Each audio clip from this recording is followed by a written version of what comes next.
Hello, welcome back to Mina's Bookshelf. Today we're going to take a look at the Intuition Oracle 52 Cards and Guidebook to help access your intuition, published this summer by Sterling Ethos, by the dynamic duo of Monte, Farber and Amy Zerner. I love their creativity and I love the way they combine Amy Zerner's wonderful taste for art and collage art and fabrics and fashion with the acumen and the astrological knowledge of Monte Farber. So this is an oracle deck that will help you discover the power of your inner wisdom. Packed with insight into the mysteries of your own mind, this unique oracle provides a path to tapping into your intuitive abilities at will. By interacting with the archetypes in these 52 cards and practicing the exercises in the accompanying guidebook, you will unlock your inner mental and spiritual potential. Like all their decks, this one features their signature artwork and fantastic writing by Monte Farber. I've been using this deck for a while now, and I thought it would be a good day to showcase it a little bit. Published by Sterling Ethos, which means it will come in some fancy packaging. This is a very nice hard box, one of those where the second part of the box slides out. This is the back of the box. The sides, beautiful colors, and this is the inside.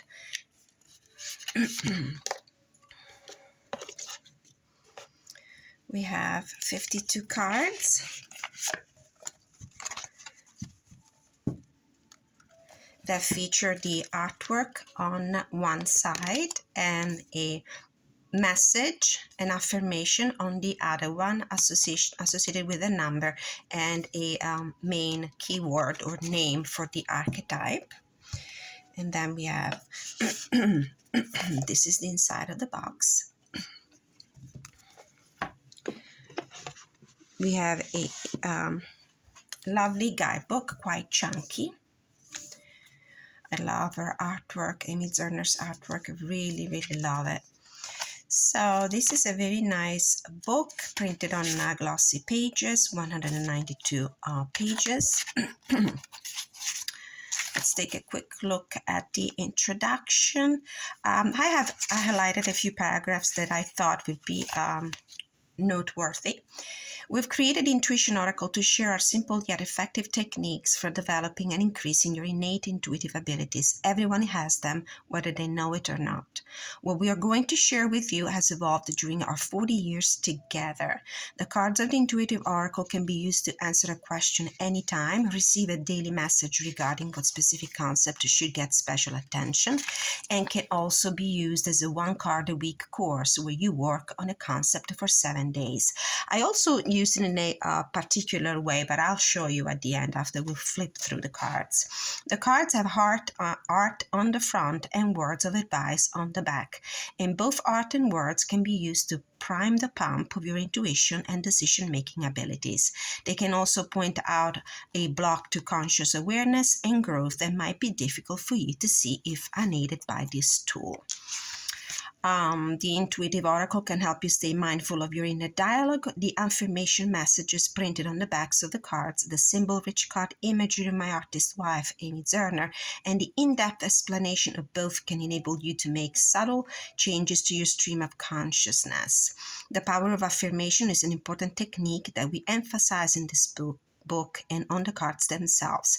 What we affirm to be true about the world and about ourselves, as well as our inner dialogue, has a huge effect on how we feel. I have used this deck also for divinatory meaning, and I have to say it works perfectly in both manners. So there's another chapter, Trust Your Intuition, introduction for use, prepare yourself to ask a question, the usual things, a one-card reading, intuition, the art of the oracle intuition, Um, the Intuition Oracle itself is the product of Amy's art and my writing. She also includes many angels, fairies, butterflies, and birds in the artwork for this oracle. Winged creatures representing spirits and guides who emote and float and dance in front of you, bringing magical messages that confirm that you are not alone.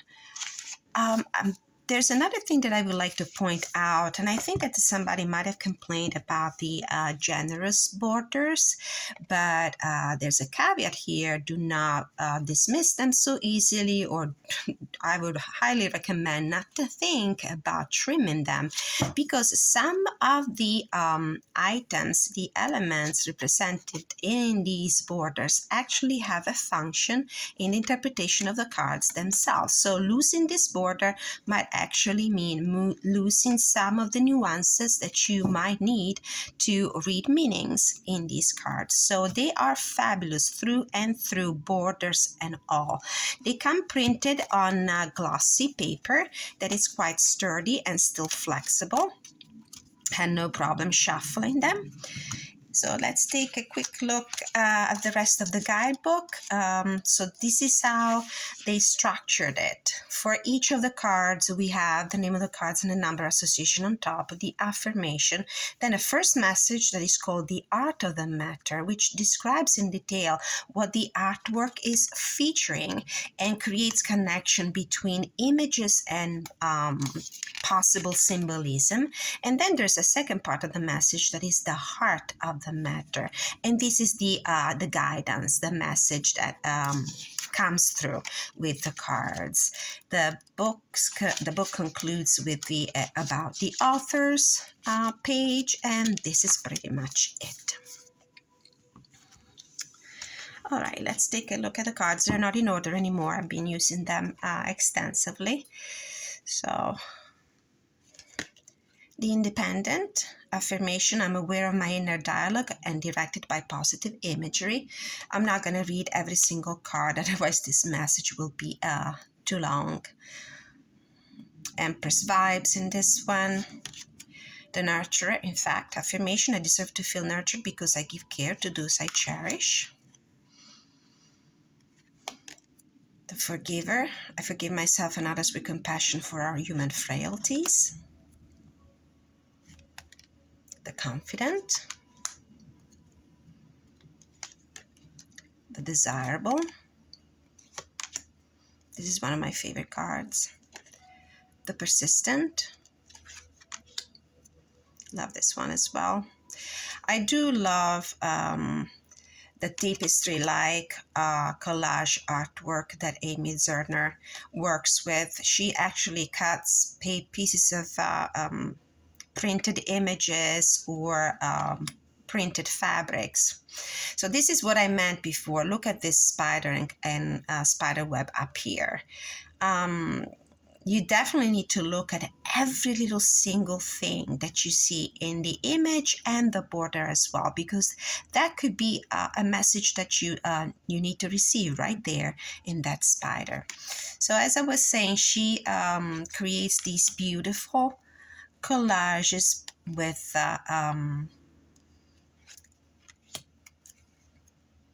combining printed artwork and printed fabrics. She cuts the elements that inspire her the most out, and she combines them in a beautiful tapestry.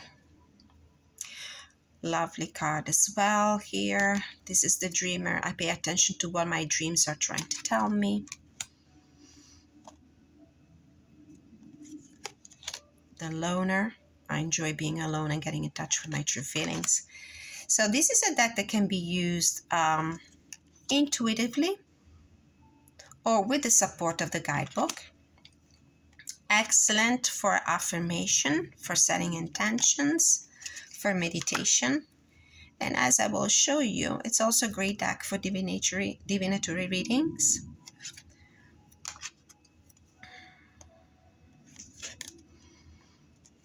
You can use it as a significator card when you inquire about yourself or a situation you're in. This is another of my favorite cards. The Lovers. I attract love, abundance, success, happiness, and fulfillment.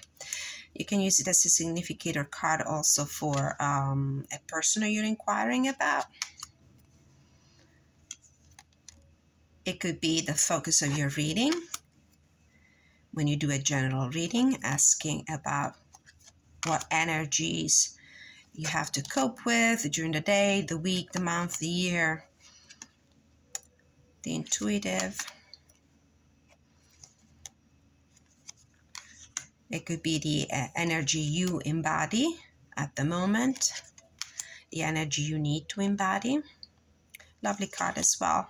The sovereign. Affirmation, my authentic self, and no one has dominion over me. Amen to that. The Friend. Another lovely card. I love this one. The Manifester. Manifesting what I see in my mind's eye. You might recognize some of the artwork, as it could be a detail from a famous painting or sculpture.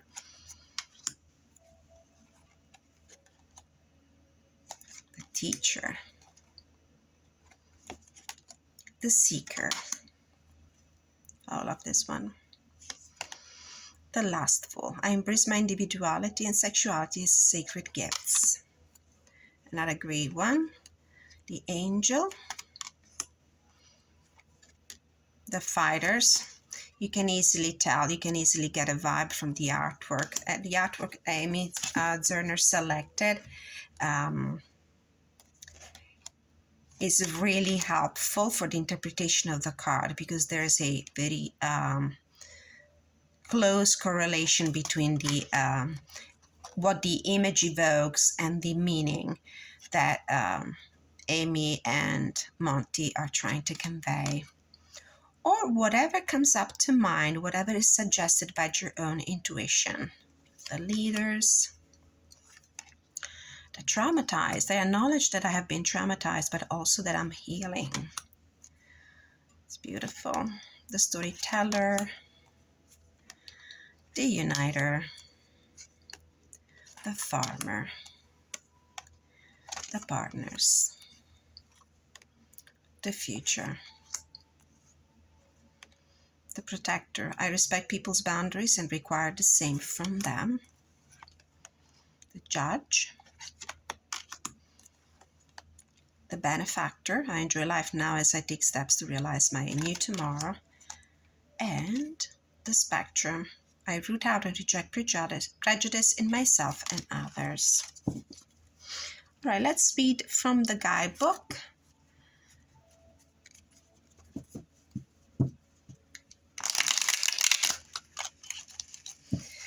I've tried this this deck with a few. I chipped the card with few other tarot decks, but I'm focusing only on a couple here. I combined this also with the Tarot of Tag by Baba Studio. It worked great with that deck as well. But maybe I'll feature that in one of my energy readings, just to give an idea of how they work together. Okay, Spirit Guides from the Pure White Light, Guardian Angels, Heavenly Saints, Ancestors who love us and want the highest good of all. What is the message that I need to convey today to my viewers? What is the message?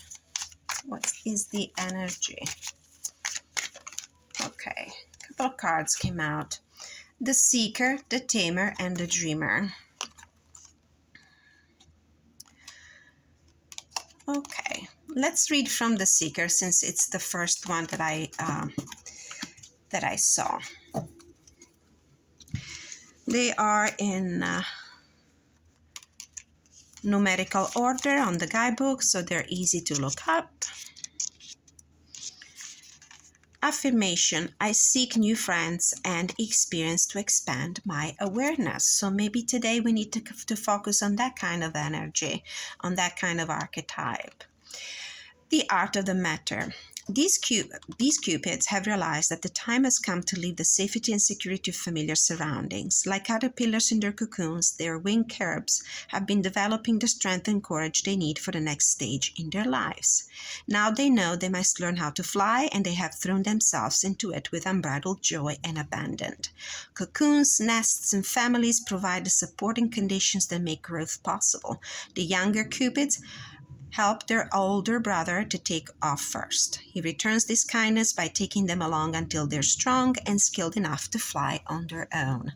The two youngest want to go but seem a bit reluctant to leave the safety of solid ground. At this early stage of flight, allowances must be made for those who are still learning. This could be a reading for somebody who is dealing with kids, maybe, and with their struggles to become independent and self-sufficient, for example.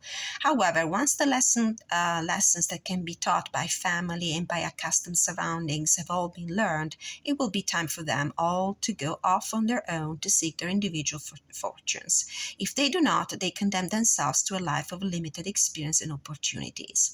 Cupid's flight to bring us awareness provides more than just amusement for him.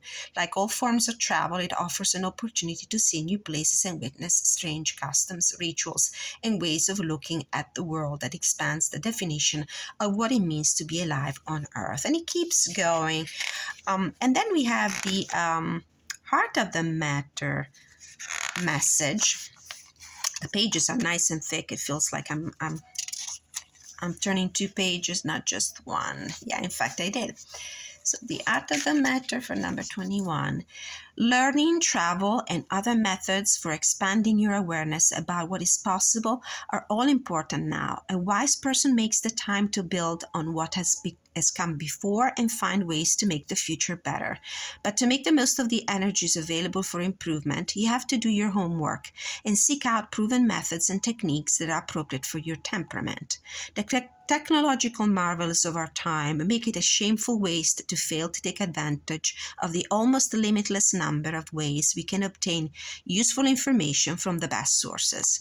Travel, education, publishing, communication system, the internet, and broadcasting can take us and our ideas to the world, but can also bring the world to us. Attending the lectures and workshops or visiting experts, going to school, reading, using interactive computer networks, and all the various media sources are places where you should now be looking for ideas from experts, as eccentrics, and other visionaries. All right, beautiful message. So there's a lot that you can get from the two different parts of the meaning for each of the archetypes on the guidebook. So I'm going to show you also how I worked.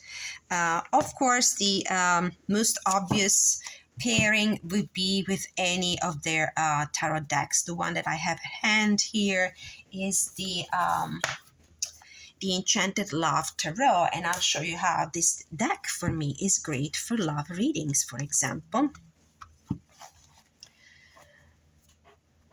Okay, so the way I would use it, I normally do a pretty big spread. I don't have enough room right now on the table, but I normally I pull 9 cards for the querent and 9 cards for the counterpart, the romantic counterpart that the querent is asking about. So it depends. If you just want to pull 9 cards for the querent to understand how her relationship is going, or if she or he are looking for love, how things will develop for them and in your future romantically, I do pull a card as a significator of their current energy. For example, this one. The contortionist, I resist those who would have me bend to their will. So this is probably a person that is pretty set in her own or his own way, possibly somebody who's by himself or herself, not really open to adapting in her search or his search of a companion, romantic companion. And then I will pull 3 cards from the Enchanted Love Tarot, just to give me an expanded message with 3 cards on the current energy of the current or the counterparts, depending on who you want to focus on. So we have the Star, Hope, the Hierophant, Tradition, it's also commitment, and the Moon, Fear. Oh, that makes perfect sense with somebody who's doesn't want to really bend and be too flexible. We have here somebody who's obviously hoping to be in a relationship, who's pursuing a serious relationship, a commitment, but it's also afraid of commitment, fear. Then I will pull 3 more cards to understand what is in their minds and hearts right now. It could be also what is in their hearts and mind with regard to a specific person. So we have the Prince of Wings, which is the Knight of Swords, the Challenger, the 5 of Gems, which is the 5 of Pentacles with anxiety, and the 10 of Roses, which is the 10 of Wands with stress. So this person is actually right now, emotionally and spiritually, is not in a good place. This person is overstressed, is very anxious about this idea of being alone and having to reach out to find love. They might be also too much in their mind space. They might be too much on edge, so to speak. I don't see any cups in here, so emotionally this person, this virtual hypothetic querent is not in a good space. So what is changing? What is about to develop? What is about to change in their situation? What intentions they have and what their next actions are? We have the Princess of Roses, the Adventurer. This is the Page of Wands. The 7 of Wings, the Opposition. This is the 7 of Swords. And the 3 of Wings, Sorrow. Now, this person will probably explore some potential relationship, might open himself or herself to that, but I'm afraid that the outcome will not be one of the happiest, because there is probably self-sabotage in this situation, and this is not going to bring any happiness. There is actually opposition and sorrow. So this is how I used it for love readings using Amy and Monte Enchanted Love deck. It can also be used with another beautiful collage style deck, and that is the Intuitive Night Goddess by Lindsay Silverman. And as you can tell, the art style is probably we would say compatible enough. Since it uses a lot of collage art, botanical elements, animal totem in this deck. So I could do the same thing. I could use my own Cupid's Arrow spread for this. So you can always use this as an additional voice to a reading. So you can pull a significator card, and then you can pull a spread. It can also be used as an actual main voice for the reading. So you could always ask what's in the past, present, and future. We have the traumatized in the past, the lustful in the present energy, and the future in the future. You could also use them as a spread that I normally do with a tarot deck. I will inquire what is the current energy of the situation, what's crossing it, what's the advice, and the possible outcome. So we have in the current situation, the patient, and I can endure whatever twists and turns life brings me. What's crossing it? The challenger is the summoner. I ask for what I want because I deserve to get it. And then the advice is the judge. I'm relentless in my pursuit of honesty and justice. And the possible outcome, the forgiver. I forgive myself and others with compassion for our human frailties. So you definitely want to be very self-assertive and ask what you need, because you are being patient and probably frustration is growing at this point, but the universe, the spirit, is inviting you to be a compassionate judge of the situation. So this is how you would use this as a standalone deck, but I think it would look lovely with decks that are compatible in energy and visually. And then of course there's the creativity oracle cards that you have seen on my channel quite a bit. I have a detailed walkthrough and review, and I also use this a lot in my general energy, not only for creativity. So of course, it's a match made in heaven. These decks are great because if you do not want to expand on the message that is featured on the book, you can always rely on these suggestions, on these key phrases and key sentences here, and then go off from them with your own intuitive hits. So this was a look at the Intuition Oracle by Monte Farber and Amy Zerner. I really enjoy working with this deck. I will be featuring it very soon on one of my daily messages or monthly reading for Energy Check-In. Thank you so much for watching. Don't forget to reach me using the email address you will find in the description of the this video to ask for a general reading, a personal reading, sorry, or to submit review requests for your published material. Thank you so much. Have a great week.